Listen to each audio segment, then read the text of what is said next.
Thank you Facebook Meta. এর কারণ হচ্ছে ভাই দেখেন আমার কি পরিমাণ টেকা দিছে ফেসবুক মেটা। আপনারা অনেকে হয়তো ভাবতেছেন আমি পাগল হয়ে গেছি, ব্যাপারটা কিন্তু এরকম না ভাই, আমি মোটেও পাগল হই নাই। এর কারণ হচ্ছে আমি একটা ভিডিও দেখার পর আমি নিজেকে আর ধরে রাখতে পারলাম না। দেখেন আমাদের থ্যাংক ইউ ফেসবুক মেটাকে। ভাই সে ফেসবুক থেকে টাকা ইনকাম করছে, সেই টাকা দিয়ে একটি প্লট কিনছে। এখন সেই প্লট ঠিক কেনার পর কি হয়েছে দেখেন, সে ফেসবুককে উইস্ট করতেছে, ধন্যবাদ ফেসবুক ফর মেটা। আরে ভাই ফেসবুক চায় কি, ফেসবুক চায় একটা ভালো কন্টেন্ট। যখন আপনি ফেসবুককে একটি ভালো কন্টেন্ট দিতে পারবেন তখন ফেসবুক কিন্তু আপনাকে এমনিতেই উপরের লেভেলে নিয়ে যাবে। ধরেন আপনি একটি অফিসে চাকরি করেন, এখন অফিসে আপনি 12,000 টাকা প্রথম মাসে স্যালারি পাইছেন। এখন এই 12,000 টাকা স্যালারি পাওয়ার জন্য আপনি কি আপনার বসকে ধন্যবাদ বা থ্যাংক ইউ জানানো দরকার বা প্রয়োজন মনে করেন? আমি মনে করি না।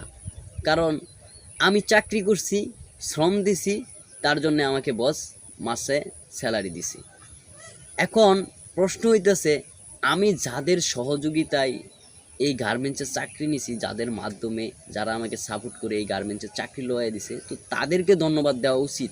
কারণ তারা আজকে হয়তো যদি আমাকে না চাকরি লয়ে দিত সেক্ষেত্রে আমি এই গার্মেন্টসের চাকরিও করতে পারতাম না, বাট টাকা ওয়ান করতে পারতাম না।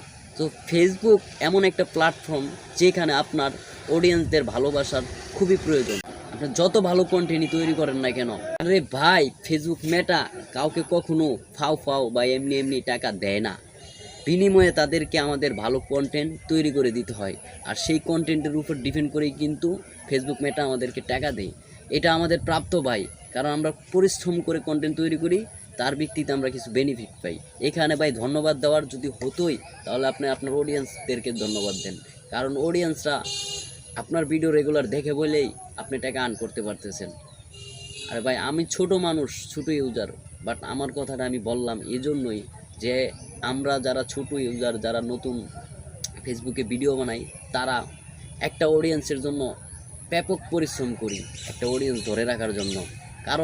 কারণ আমরা জানি যে আমাদের যদি অনলাইনে টিকে থাকতে হয় অবশ্যই অডিয়েন্সের প্রয়োজন। অর্থাৎ আপনি যত বড় সুপারস্টারই হন না কেন, যদি অডিয়েন্সদের ভালোবাসা আপনার ভিডিওতে না থাকে বা অডিয়েন্সদের সাপোর্ট যদি অডিয়েন্সরা যদি আপনার ভিডিও না দেখে, আপনি কখনোই হিরো থাকতে পারবেন না। কারণ একমাত্র অডিয়েন্সরাই পারে আপনাকে সামনের দিকে নিয়ে যেতে, আরও বড় স্বপ্ন দেখাইতে। এখানে ফেসবুক মেটা আপনাকে কিচ্ছুই করতে পারবে না ভাই। ফেসবুক মেটাকে আপনি যত ধন্যবাদই জানান না কেন কোনো লাভ নাই, কারণ তারা দেখবে আপনার পারফরমেন্স, আপনার কন্টেন্ট, আপনি কি বানাচ্ছেন, কি দর্শকদের দিচ্ছেন, দর্শকরা কি পরিমাণ দেখতেছে আপনার। তো ধন্যবাদ সবাইকে। আমার এই ভিডিওটা আজকে ইতুরই শেষ, কারণ ভাই আমার এই ভিডিওটা দেখার পর আর ঘুম হয় নাই যে কখন আমি একটা ভিডিও তৈরি করব আর এটা নিয়ে আমি একটা উইশ করে দিব, কারণ আমি কাফি ভাইয়ের বিগ ফ্যান। ধন্যবাদ সবাইকে ভিডিওটা দেখার জন্য সম্পূর্ণ। আর পাশে থাকলে পাশে পাবেন সব সময়, আমি সাজু সব সময় আপনাদের পাশে থাকবো ইনশাল্লাহ। ভিডিওটি ভালো লাগলে কমেন্টসে জানাবেন এবং একটি লাইক দিবেন। ধন্যবাদ সবাইকে।